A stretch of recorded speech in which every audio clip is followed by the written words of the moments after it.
গাজায় টিকে থাকা সব সেসব ভবনগুলো লক্ষ্য করে একের পর এক বিমান হামলা চালিয়ে যাচ্ছে ইসরায়েল। রবিবার ইসরায়েলি বিমান হামলায় ধসে পড়ে এই বহুতল ভবনটি।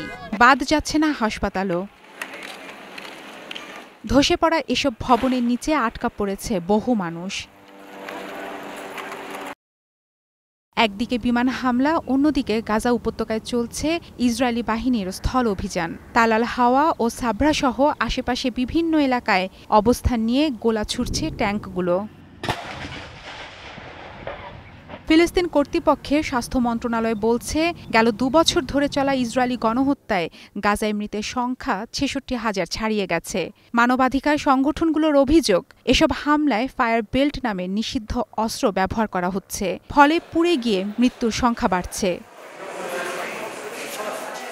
ইহুদি জিম্মিদের পরিণতির কথা স্মরণ করিয়ে দিয়ে এসব হামলা বন্ধে ইসরায়েলের প্রতি আহ্বান জানিয়েছে হামাস। এক বিবৃতিতেই সশস্ত্র সংগঠনটি জানিয়েছে, অব্যাহত হামলার কারণে ওমরি মিরান ও মাতান অ্যাংরেস্ট নামের ২ ইসরায়েলি জিম্মির সাথে তাদের যোগাযোগ বিচ্ছিন্ন হয়ে গেছে।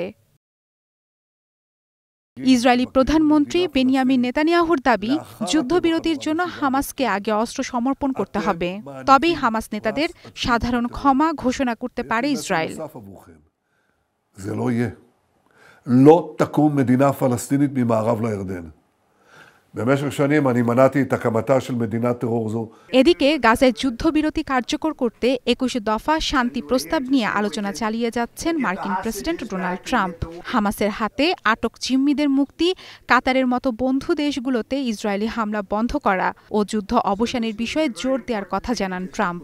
এই প্রস্তাবগুলোর বিষয়ে ভালো সাড়া পাচ্ছেন বলে রয়টার্সকে জানিয়েছেন ট্রাম্প।